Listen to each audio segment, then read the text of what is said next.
Please give a warm welcome to co-owner of Connection Media, Melissa Spelts.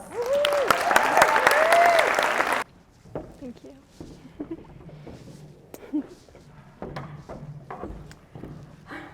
I can't believe this day is finally here. My daughter gave me some advice. Gosh, I'm going to get emotional, but she said, just pretend like you're talking to your best friends. So you guys are all my best friends right now, so just so you know that. In 2016, it was my 20th class reunion, and I stood up in front of my peers and I introduced myself and I introduced my husband. And in that introduction, I said, my husband and I just started our own business. And it took me saying it out loud in front of all my peers for it to seem real. And I even got in the car and I said, oh my gosh, we started our own business. Find your voice and inspire others to find theirs. Don't ignore that longing to make a difference. Ryan had always wanted to have his own business. For as long as I had known him, I came from parents that had their own business, and so I kind of had an idea of what it would look like if we started ours. We found ourselves in a place where Ryan, his job was changing, and he had been working for Living Scriptures for 7 years. He was their sales director, but nobody was buying DVDs. Do you guys buy DVDs anymore? We don't either. So the job was changing, and we could see that, and so we had a choice to make. We could go get another job, or we could start our own business. And we started to pray and to ask for help in knowing what direction to go down. And Ryan had this thought come to his mind that we should create a city magazine.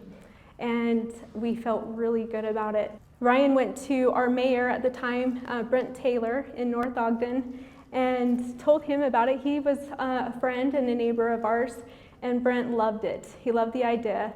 And so then we started our process of going to the city council meetings and trying to get the city council on board. And it took a minute, but then they loved the idea too. And we got that approved, and we work with the cities. Ryan set off to work, and I was so proud of him. We watched him, our 5 kids. Our oldest was 16 at the time, and our youngest was 5, and we watched him going out and trying to get businesses to pay money for a magazine that did not exist. And it was a lot of work, and it was really hard, and a lot of no's, and some frustrating days and some exciting days. And so my plan was to be his cheerleader. I was just going to be on the sidelines, and I was going to cook food from our food storage room. And Ryan, he used to make fun of me. He would call me a food storage hoarder, and I really wasn't. We didn't have that much food storage, but it was something that I thought about a lot. And so I was gonna show him, that this hoarding was a good thing, and I was gonna prove it to him. And so I was gonna grind wheat and make bread every single week for our family, and it was gonna be great. But then I noticed we got close to our deadline. And we had this gal that was in Boise, Idaho, who was our designer. And so we had one person on his team, and then it was Ryan, and he had to do the sales and create the content. And the content was not coming together because he was spending so much time gathering the cells or doing sales. I went to him and I said, can I just help you this month? Until you get this figured out, can I just help you, and I'll just gather some stuff? And little did I know that I would become his full-time partner, and that we'd be running this business together. One really good thing was I love food, and I had this pipe dream of becoming a famous food blogger. And I actually had two previous food blogs. And so I had a lot of pictures of food and a lot of recipes. And so I was like, sweet, I can use those in the magazine. That would be great. And my absolute goal was to do it secretly on the side. And then one day say, Ryan, I'm making so much money from this. Like, you don't have to work anymore. So that was my ultimate dream, but it just didn't happen. So But I always thought I was kind of a crazy person having so many pictures of food on my computer. But that day I felt grateful that I had those things. Every great dream begins with a dreamer. Always remember, you have within you the strength, the patience, and the passion to reach for the stars to change the world. Years previous, I had received a camera from Ryan, and I always call myself a wannabe photographer. I was just in the learning stages of everything, but I loved taking pictures of the seasons. I loved taking pictures of my family, of my kids. So I went on my computer and I was looking to see if there was possibly a picture that I could use for the cover of this magazine. All of my pictures are horizontal, I noticed. And so I needed a vertical one, and we found a friend of ours and asked her if she was also a photographer, and said, do you have a vertical picture that we could use? And she was trying to build up her business as well. Her name's Margene Jolly. She wanted to do photography full time, and so it's kind of a win-win. And she helped us a lot that first year or two. This is our first cover that she did, which was so pretty. So we were grateful for her. But over time, my pictures got better. And these are some of my covers. I have so many photos. It's kind of embarrassing to say, but I have 90,000 pictures on one of my computers, just one. So I have a couple others that are like older, and they have pictures on them too. And I tell Ryan that he created an animal, so it's his fault. In life, finding a voice is speaking and living truth. Each of you is an original. Each of you has a distinct voice, a distinctive voice. When you find it, your story will be told. You will be heard. I learned so much about myself during this process. I had become so comfortable being a mom and a wife. Those are my favorite jobs, by the way, but that I didn't know how to ask people for help. I was so used to just being in my house and in my comfort zone. It was almost crippling. I also did not like being in the spotlight. And I was more comfortable just being at home, cooking dinner and cleaning the house. I had to go out into the community, or this magazine would be all about us, right? So I had to go out and talk to people. My first experience was going to the historical museum. I love history, and so I thought, how fun would it be if we went out and we told the stories of the history in North Ogden. First, my kids were at school. They came home, and I got them in front of a movie, aka their babysitter, and then I went over to the museum. I sat in my car for a long time, just crying. Like, I was so scared to go in there and ask them, and I said a little prayer, and I looked in the mirror to make sure I wasn't a mess, and I walked into the museum. And there was a bunch of ladies in there. They were a little bit older. When I told them what I needed, they were so excited. They all just surrounded me, and they had pictures, and they had stories, and they had all these things. It was so awesome. I wanted to tell this story of an old barn and farmhouse, and here's the article. I always loved driving past that barn, and I wanted to know the story of it. And so we put that in the magazine, and it was really fun to learn the history of that, and also to get to know these ladies. They actually became my favorite people in the world. I still just consider them my best friends, and they helped us so much. The first 3 or 4 years of running this business. You gain strength, courage, and confidence by every experience in which you really stop to look fear in the face. You are able to say to yourself, I lived through this horror. I can take the next thing that comes along. I had to go to schools, and I had to talk to principals and let them know that it's a good idea for their kids to be spotlighted in our magazine. And I was so nervous again. I cried a little, and then I had to step through my fear. And once again, I was treated so kindly. People are so good, and I made a lot of good friends at all of these schools. So here's this. We do little short things, and we stick those in our social media, but kind of fun. Each month, they would give me a name, and with the parents' consent, and I would go to the schools and I would bring them a certificate. I'd take the student's picture, and I would give them $25. This became one of my most favorite things ever.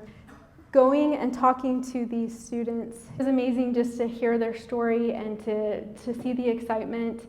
Some of them weren't having a great day, but we turned it around for them. And I mean, who wouldn't be excited for $25? I know I would be excited still, even for $25. But I even had some parents call us and say, hey, thank you for spotlighting my child. They needed to hear that they were doing a good job. Some of these students were highlighted for their good grades. Some of them were for how kind they were and how helpful they were in the classroom. And then some of them were for just the good things that they were doing in their sports or with their friends and their peers. So it was really fun to be a part of this, highlighting these students. As I would walk away, every time I would say, have a great day and keep doing good. The only way to find your voice is to use it. Another thing I had to overcome, and I still work on today, is I'm a terrible writer, like really bad. I would spend hours on writing my articles, and I would have Ryan, I send it over to Ryan, and I called him my ghostwriter because he would make me sound good, and he would change like most everything about it. He would do it so quickly, and it would make me so angry, but he would change it, and then he just knows me so well that he said exactly how I wanted to say it, but with the right grammar and punctuation and all that, you know.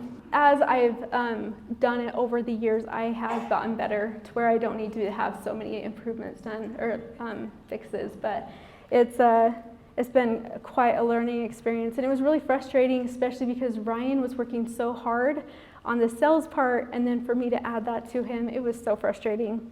Our first magazine was designed. It was city approved, ready to print and delivery to everyone in the community. Honestly, the magazines looked amazing. They were so great. It was so fun to dream something up and then to watch it come into reality. But it was going to be delivered to everybody in the community, and that scared me to death. And so the day that it was being delivered, I had thoughts of this little corner in my closet that I could just go sit in. I didn't go in it, but I wanted to so bad, and I clean when I am nervous. And so I was cleaning like crazy and pacing back and forth. I was so nervous. I would go to the grocery store and just be like, oh, people are gonna notice me, and nobody did. It was fine, but I was just so stressed out. But in the doing, it got easier, which I'm so grateful for. One year I had this brilliant idea in my content meeting with myself that I would sit there and I would think of like, okay, what do we all have in common? Like we could talk, like that everybody would want to read about in the magazine. And so I was just brainstorming all these ideas, and I'm like, all of a sudden this light comes on, and it's like, we all have embarrassing moments, right? And so I'm like, and I have tons of them I could share. So I was like, maybe we'll try this. I think it's going to be a hit. It's going to be like a series that everyone's going to want to be a part of. And we had a little bit of a buzz around it. We had some people that were brave, and they came out and they shared their embarrassing moments and even some pictures, and we put it in the magazine. But it didn't go very far. This one is mine that I shared, and so I'm going to share it with you guys because I think it's kind of funny. Okay, and I'm just going to read it because it's way funnier when I read it. Early in our marriage, Ryan worked for Cutco Cutlery as a salesperson and manager. We loved and still love the product and plan to work there forever. Ryan was an amazing salesperson for them, and we were rewarded with some really cool trips: Rome, Italy, Barcelona, Spain, and Honolulu, Hawaii. In March of 2003, we went on a Hawaiian trip while I was 5 months pregnant with our second child. I was beyond excited. In preparation for this trip, I decided that I needed to do something to hide my fluorescent white legs. A winter without seeing sun will do that to your body. Plus, I am a pretty white person anyway. Ryan always says, I don't tan, my freckles just merge. I was afraid of blinding all of the other tourists by the pools and beaches with my whiteness, so I decided to try out this new spray tan store that was down the road from our home in Las Vegas. We were packing and ready to head to the airport directly after my tan appointment. After about 2 minutes of instruction on the proper way to stand, you have to stand and move kind of funny, you know. In the machine, how to move in the machine so that you could get every inch of my body. I stepped into a private booth in nothing but my birthday suit. I got into proper position, and all of a sudden this blast of really cold spray tan came out of the machine and started to spray me all over. It shocked me, and those of you ladies who have had babies know that the bladder is always at the ready. So my body decided to just let it all out. I can't believe I'm sharing this.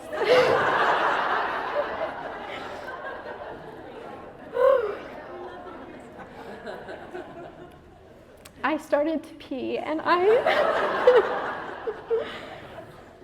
couldn't stop.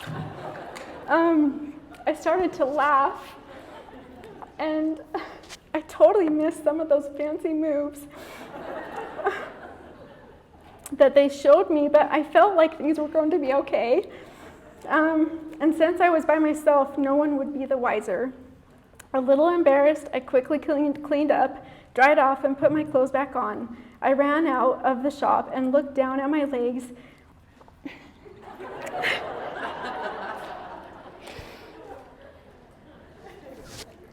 I can't talk.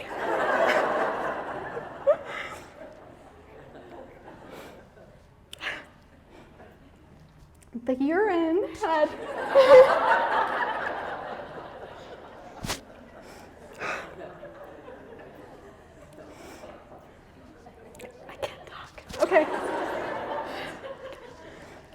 had washed away the spray tan. A solution off the legs in big white stripes, running down both of my legs. Oh my gosh. I was on my way to Hawaii with pea-striped legs. How embarrassing. There's a part 2 for this. And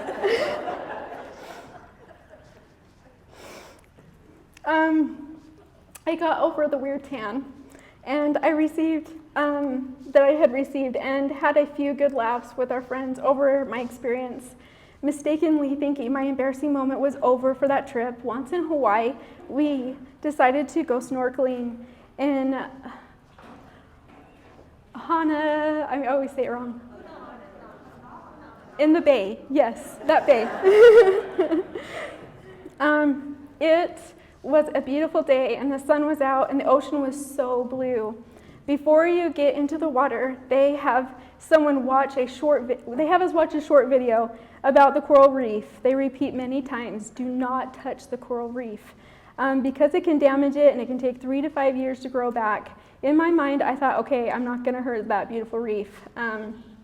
We got our gear on and headed out to the ocean. It was a little difficult adjusting to breathing through a straw, but eventually we got it. We floated over the reef and looked and loved looking at the fish that lived in and around on the side on the other side of the reef, we could see how the ocean floor got further and further away from us. The water was darker and more ominous looking, and all of a sudden, I started to freak out a little and was hyperventilating. I don't know if it was because of the pregnancy or due to my fear that a shark was going to come swimming into that cove and eat me, but I was struggling. I told Ryan that I was going to go back to the beach. After I left him, a turtle came up to Ryan and he got to swim with it, which was cool. I was carefully swimming over the reef until the tide suddenly decided to go out and all of the water completely went away. There I was stranded on top of the reef, totally touching it. The thing is, in my mind, I was screaming, "You're going to damage the reef." So I put my arms up and my feet up and just balanced on my pregnant belly, attempting not to touch the reef. As I lay there like a beached whale with striped legs, I couldn't help but laugh. I decided to wait for a minute, perched on my belly to see if the water would come back. It didn't. I finally had to just stand up and walk off the reef. I am sure someone got quite a laugh watching me, but I just kept my eyes down and jumped back into the water, pretending like nothing had happened. I am sure if we had the technology we have today, someone would have videoed me, the crazy pregnant reef destroyer, and it would have been on YouTube. Maybe it would have 1 million views, and the caption would say, "Save the reef from the beached whale."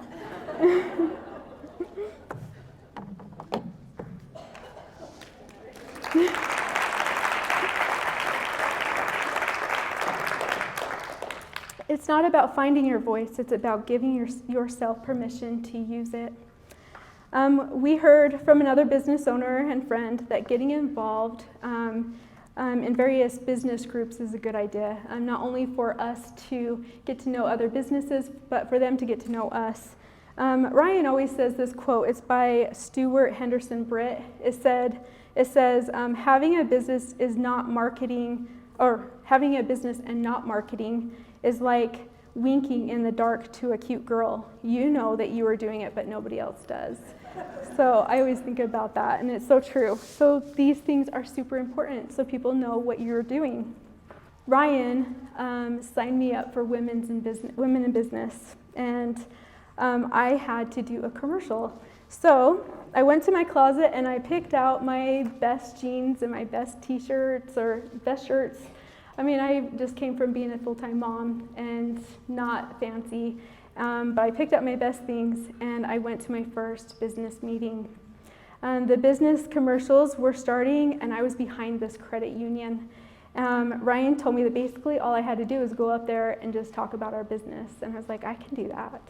And so these girls from the credit union got up there and they started bringing up props. And they started they had like outfits and they had music and they had the whole crowd just so excited and cheering and rolling around, like they were just having so much fun. And then I was freaking out on the sidelines, like Ryan didn't tell me I needed props and he didn't tell me I needed to sing a song or anything like that. And so I was so nervous. So I got up there and I pretty much just told them,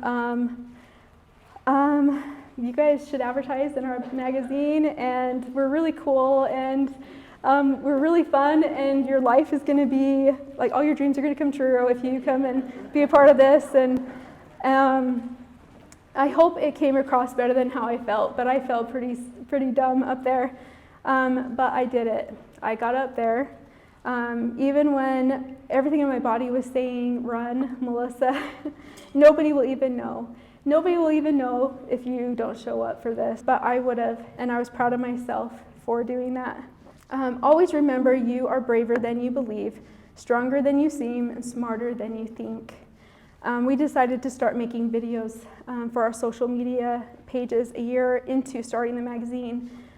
We would go to our city's Founders Days and we'd make videos of all the activities and the different things, and we'd post them on our cities, our pages for the cities, and we had a lot of fun doing it. The coolest thing, I think, is that my 15-year-old taught me how to do it.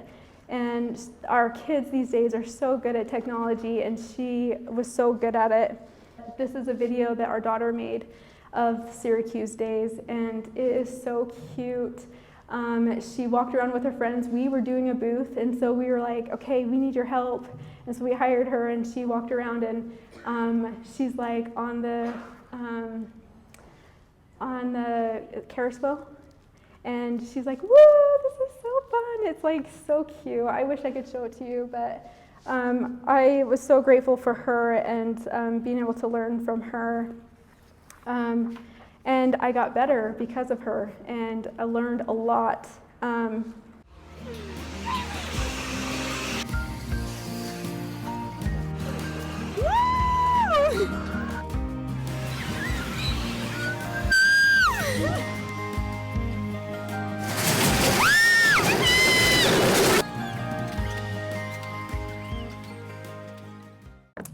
The flower that blooms in adversity is the most rare and beautiful of all, the emperor from Mulan.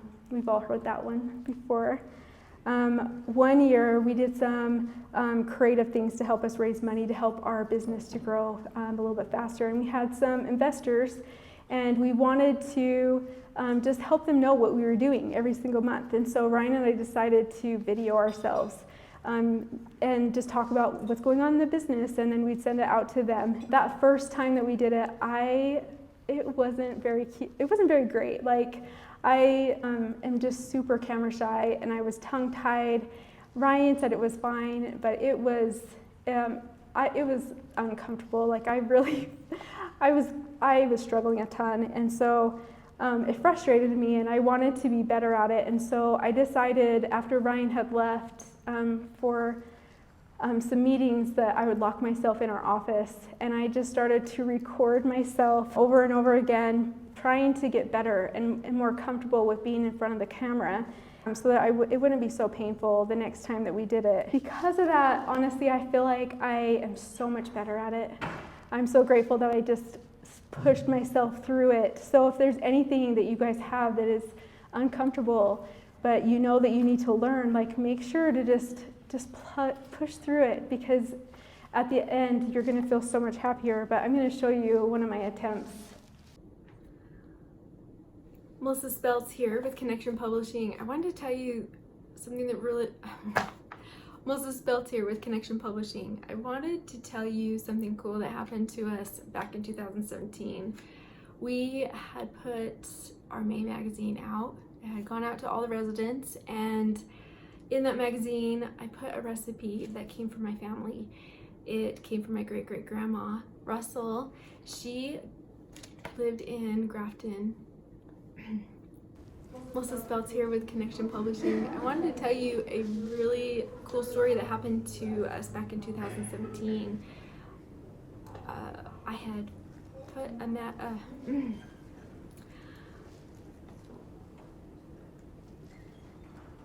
Connection. I'm done.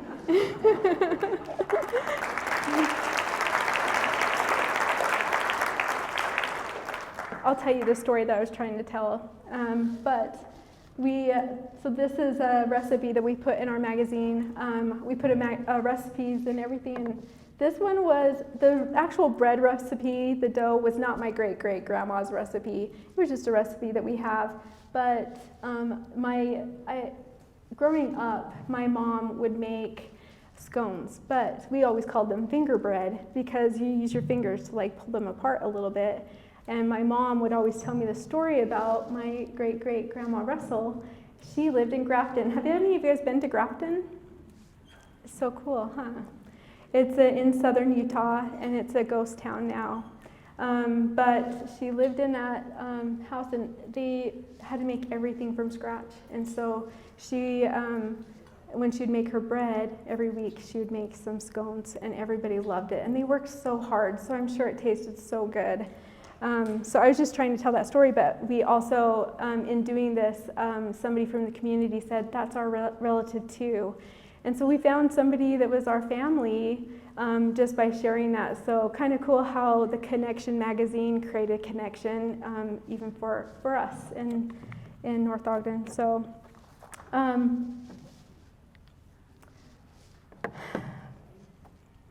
This is where I'm going to cry. But,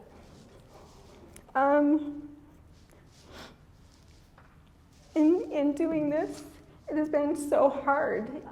I know for a lot of you, your moms, you understand you're juggling so much, and going from being a mom for 16 years to working full time, it was an adjustment for all of us. And my mom and dad and sisters and my brothers, I would call them every once in a while when I was having a bad day, and they would listen to me and they would help me. And I'm so grateful for them. They're just always so encouraging and a sounding board. My mom and dad owned their own business. And so when I was 11 years old, they started their business. They had 7 children, and they were living in St. George, Utah.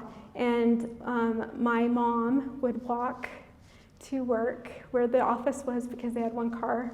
And my dad had to work an hour away, so he worked 2 jobs. He worked a job during the week, and he lived in our camper that was on the truck where he was working, and then he would come home on the weekends.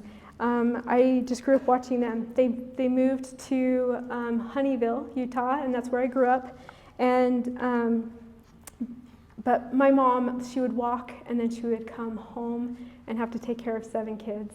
And I'm just so grateful for them. Then my parents moved to Honeyville, and my dad still worked a second job. And until he was like, okay, I can put this much time in our business and maybe make it fly, or there's this point where you have to jump. And they leapt, and really scary with having 7 kids. But after a time, their business started to thrive, and they did so well. And I'm so grateful because my dad had a brain tumor, and he had cancer, and my mom talks about how having this business has helped her so much in so many ways, but it was able to provide for them while my dad was sick, and my mom was able to take care of him, which was such a blessing. But my dad passed away on 4th of July, 2018, and I was talking to my sister, and she said, Melissa, Dad once told me this really cool thing. He said, and it has become one of our mantras. He said, there's plenty of room at the top for those that are willing to work for it. And they worked so hard, and they got to the top, and they could see that there was plenty of room up there. But it's those that are willing to just work hard, and it doesn't always come easy. Through all of this, I've learned that the only thing that can stop me from accomplishing something is me. I learned that I can do hard things. Our oldest 3 children are now adults. Our 4th child is a couple years away from being an adult, and our youngest is following in his siblings' footsteps. They are so darn impressive because they have learned hard work. I like to think it's because of all the chores that I gave them, but hopefully it's also because they watched us work. I know that I learned how to work by watching my parents, and I'm so grateful for that. I have learned to love watching our team, the people that work with us. They come in and they come up with an idea, and then they see it come to life. I've learned how to, we've just gained a bigger family having them work with us. We have a bunch of our employees here right now, and they're just such good friends, and they're so amazing. And I've learned how to stand up for my ideas and what I want. My voice is different, how I talk. It is not very loud, but it is different from what it was 7 years ago. I've learned how to talk in large groups. And I am so grateful for this journey that we've been on. I love who I have become. And I am so proud of my husband, Ryan, and I for all that we've accomplished in these 7 years. It hasn't been easy. Ryan is my dreamer, and I love it. He sees things, and I've learned to trust in his vision and to just walk with him and until I can see it. He has the kindest heart, and he's just so amazing. The last thing I'm going to say is, I hope you know that you can do anything you set your mind to. Never stop learning. And this is my favorite quote right here. I've heard it many times in meetings that Ryan's been a part of. Our deepest fear is not that we are inadequate. Our deepest fear is that we are powerful beyond measure. It is our light, not our darkness, that most frightens us. Your playing small does not serve the world.